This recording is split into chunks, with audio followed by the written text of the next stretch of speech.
Does education determine wealth, or do you have to be formally educated to become wealthy? Better yet, what kind of education does one need to become wealthy? These are important questions that you need to ask if you have invested many years educating yourself, or if you're planning to do so. Most of us grew up hearing the same message: study hard, get the degree, secure the future. And I want to be clear, education matters. It does matter. It sharpens intellect, it builds confidence, it can open doors into systems that may have been closed to you before. Education can expand your world. But education by itself does not guarantee prosperity. Not in Haiti, not in Canada, not in the United States, not in Nigeria, not in France, not anywhere. Because the relationship between education and wealth is not automatic. It's not linear. It's transformational. It depends on the kind of learning you pursue and the wisdom with which you apply it. First of all, let me take you into a story that captures this tension. In 2015, a young man named Pierre graduated at the top of his university class in Port-au-Prince. Pierre had worked hard. He earned degrees in economics and accounting. He did what society told him to do. But years later, Pierre still struggled to find stable work. Meanwhile, his friend Michael, who barely finished high school, opened a small repair shop fixing cell phones. Michael didn't have academic credentials, but he had something else: diligence, curiosity, and an attitude of reinvestment. He learned by doing. He learned by solving real problems for real people. He learned by observing how money flows. He learned how customers think. He learned how to price, how to build trust, how to improve. And as Michael kept learning, his shop grew into a business that expanded across 3 cities. He eventually employed university graduates, people like Pierre. And when the two met again years later, Pierre asked him the question that many people ask when they see results they don't understand: how did you do it? Michael smiled and said something simple, but deeply revealing: I kept learning, not just from books, but from life. That story echoes one of the greatest lessons in the journey of wealth building. Formal education may open a door, but wisdom and a wealthy mindset are what keep it open. Because formal education is powerful, but it has limits. One of the greatest limits is this: most educational systems around the world were designed to produce employees, not wealth creators. Many schools teach you how to follow instructions. They teach you how to memorize, how to pass exams, how to perform within a structure. But they rarely teach you how to build value, how to solve problems for profit, how to create systems, how to understand the psychology of money, how to manage risks, how to multiply resources, how to turn knowledge into outcomes. And this is why in so many countries like Haiti, Nigeria, Brazil, across Africa, across parts of South America, you can find graduates with diplomas and degrees who still face unemployment. Not because they aren't smart, not because they aren't capable, but because the economy rewards value creation, not credentials alone. That's why I often say it this way: formal education teaches us what to think. Wealth education teaches us how to think. Formal education may teach accounting principles, but wealth education teaches compounding growth. Formal education may teach us theory, but wealth education teaches execution. Formal education can give you information, but wisdom turns information into transformation. This takes us into the difference between formal education and life education. Formal education equips you with the tools to work, but life education teaches you how to live. Life education teaches you how to respond to failure, how to learn under pressure, how to manage relationships, how to adapt into a changing economy, how to negotiate, how to lead, how to speak, how to build trust. And this is why you can find people with high degrees who still struggle financially, because knowledge alone doesn't equal wisdom. This is the difference between aptitude or knowledge and the right attitude. Thomas Edison had very little formal schooling, but he changed the world through invention because he was relentlessly curious. He once said, "I haven't failed. I've just found 10,000 ways that won't work." His classroom wasn't the university. His classroom was the laboratory. His teacher was persistence. And that is what life education does. It turns experience into instruction. It turns mistakes into mentorship. It turns setbacks into strategy, which brings us to one of the most important concepts here: the power of self-education. Self-education is the continuous self-driven pursuit of knowledge that aligns with your purpose. It is what separates high earners from high learners. Jim Rohn said it clearly: formal education will make you a living. Self-education will make you a fortune. Self-education is not just reading books. The books are powerful. Self-education is a posture of life. It's asking questions. It's observing. It's seeking mentors. It's testing ideas. It's applying lessons immediately. Self-education is understanding that every failure is a free seminar if you have the humility to learn from it. Consider Steve Jobs. He dropped out of college, but he never dropped out of learning. He attended calligraphy classes out of pure curiosity, not because it was required. And later, that irrelevant learning became part of Apple's design philosophy: elegance, simplicity, beauty. That's one of the signatures of the wealthy mindset. It learns beyond necessity. It learns out of vision. It learns strategically. Now, consider Aliko Dangote. Yes, he inherited a business foundation, but inheritance alone doesn't multiply itself. What multiplied his wealth was discipline, continuous learning, and long-term vision. The mindset to scale, reinvest, build systems, and expand impact.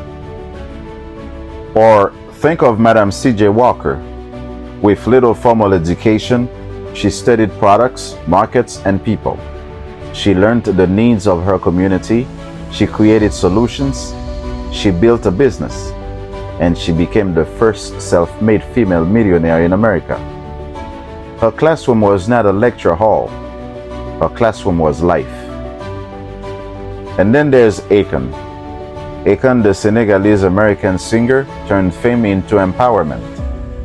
With minimal formal business training, he founded Akon Lighting Africa, helping bring solar electricity to communities across more than 30 countries.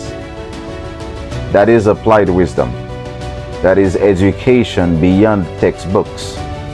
Because true education isn't measured only by what you know. It's measured by what you can do with what you know. Now, let's go deeper into something many people confuse: the difference between knowledge and wisdom. Knowledge is knowing what to do. Wisdom is knowing when and how to do it. Knowledge can make you proud. Wisdom makes you productive. Knowledge can give you information. Wisdom gives you discernment. That's why King Solomon is one of the most powerful examples of wealth and learning in Scripture. When God offered Solomon anything, Solomon didn't ask for money.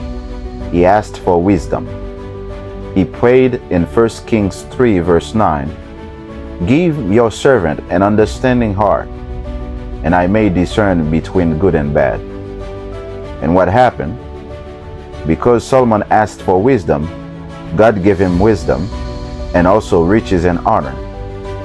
This is the biblical order: wisdom first, wealth follows. And we see that same pattern in Joseph. Joseph didn't attend Pharaoh's leadership school, but through discernment, integrity, and divine insight, he managed Egypt's economy.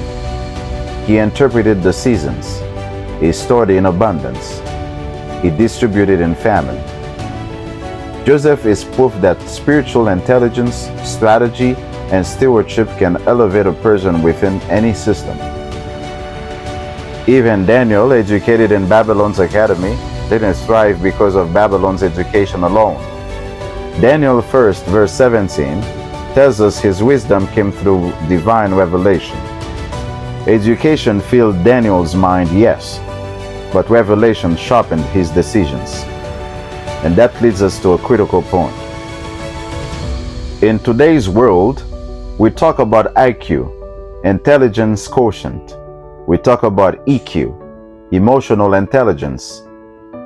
We also talk about AI a lot, which is artificial intelligence. But there's another form of intelligence that is often ignored. Spiritual intelligence, what some call SQ. Spiritual intelligence helps you perceive purpose beyond profit. It allows you to make decisions guided not only by market logic, but by God's principles. It helps you build wealth without sorrow, because Proverbs says, "The blessing of the Lord makes rich, and he adds no sorrow with it." Wealth built without spiritual wisdom often produces anxiety, pride, greed, and collapse. But wealth built with divine alignment produces peace, purpose, and legacy. The marvelous recipe is when IQ, EQ, AI, and SQ work together, they unite logic, empathy, technology, and purpose, creating powerful leverage, wiser decisions, and scalable strategies for success in any business or endeavor. Now, here's something else that matters deeply. Different cultures have different approaches to learning and wealth. In Asian cultures, long-term mastery and excellence often produce generational strength. In many African and Caribbean communities, oral wisdom, stories, proverbs, community learning, transmits resilience and entrepreneurship. In Western contexts, innovation systems and venture capital reward experimentation and skill. Each culture contributes something valuable, but the wealthy mindset harmonizes them. Discipline from the East, resilience from the South, innovation from the West, and faith from the kingdom of God. And no matter where you begin, wealth follows the diligent learner. So let's make this practical. How do you learn for wealth, not just for work? Here are 4 steps that can transform learning into lasting wealth. First, read strategically. Choose books and learning that align with your vision: finance, leadership, communication, purpose, faith. Second, apply immediately. Every new lesson should produce an action, not just admiration. Third, find mentors. Learn from people who walk the path you desire. Leaders like Bishop T.D. Jakes, Myron Golden, and Steve Harvey, men who bridge business and biblical truth.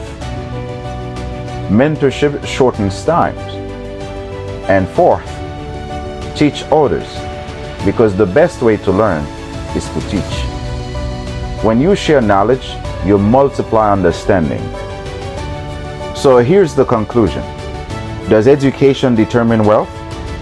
Education matters, but education alone doesn't determine wealth. Wisdom does, application does, mindset does, spiritual intelligence does. A wealthy mindset sees every season as a classroom, every failure as feedback, every setback as training. Degrees may expire, but divine wisdom endures. And when knowledge aligns with God's wisdom, you don't just become educated, you become enlightened. and wealth follows light. The more you understand, the more you can create value, the more you can serve, the more you can multiply. Education opens doors, but wisdom keeps them open. You may want to ask yourself one or more of the following questions, just like I do. Have I limited my potential by equating education with wealth? What new skills or principles can I learn this month that align with my divine purpose? How am I applying what I've learned, academically, spiritually, and practically? How can I use what I already know to serve others and generate value? And lastly, in what ways can I help reform education for future generations? To finish, I'd like to say that we do need education to build wealth. But we also need to be more practical to learn from life and be spiritually aligned to serve others according to our God-given purpose. May you be blessed and stay blessed. Happy New Year.